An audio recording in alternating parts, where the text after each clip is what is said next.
Hi అండి, ఇవాళ వడలు చేసుకుందాం.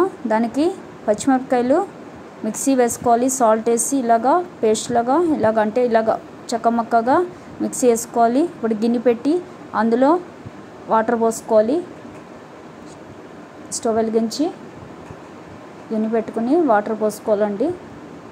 1 గ్లాస్ వాటర్ అయితే మనం ఏ గ్లాస్ తోటి వాటర్ పోస్తామో ఆ గ్లాస్ తోటి 1 గ్లాస్ వాటర్ అయితే 1 గ్లాస్ రైస్ ఫ్లోర్ వేసుకోవాలి.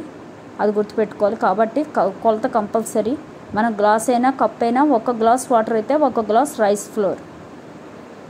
ఈ గ్లాస్తో 1 గ్లాస్ పోస్తే 1 గ్లాస్ రైస్ ఫ్లోర్. అలాగే అందులో గ్రీన్ చిల్లీ పేస్ట్ చెప్పాను కదా, మిక్స్ చేసుకోవాలని ఆ పేస్ట్. అలాగే మూంగ్ దాల్, అలాగే కొంచెం నానబెట్టి సగ్గుబియ్యం కూడా పక్కన పెట్టుకోవాలి. ఆ సగ్గుబియ్యం లాస్ట్లో పిండి ఉడికాక పిండి కలిపేటప్పుడు ఆ సగ్గుబియ్యం వేసి మనం వడలు చేసుకోవాలి. సాల్ట్ వేసుకోవాలండి, నూనె వేసుకోవాలి.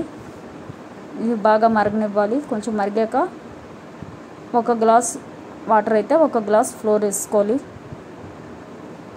మరుగుతుంది కదా, ఇప్పుడు 1 గ్లాస్ వాటర్ పోసాం కదా, అదే గ్లాస్ తోటి 1 గ్లాస్ మళ్ళీ రైస్ ఫ్లోర్. అంటే నేను ఇక్కడ 6 గ్లాసుల వరకు పోసాను. 6 గ్లాస్ రైస్ ఫ్లోర్ వేసుకోవాలి.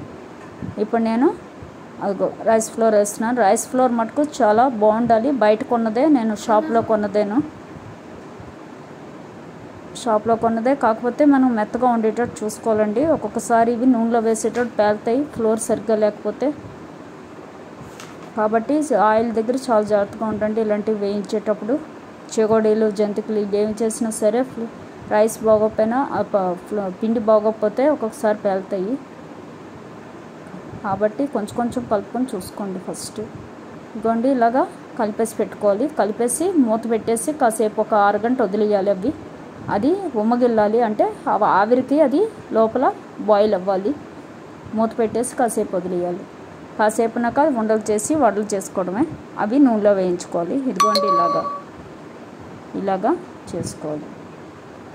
ఓకేనా అండి, థ్యాంక్ యూ.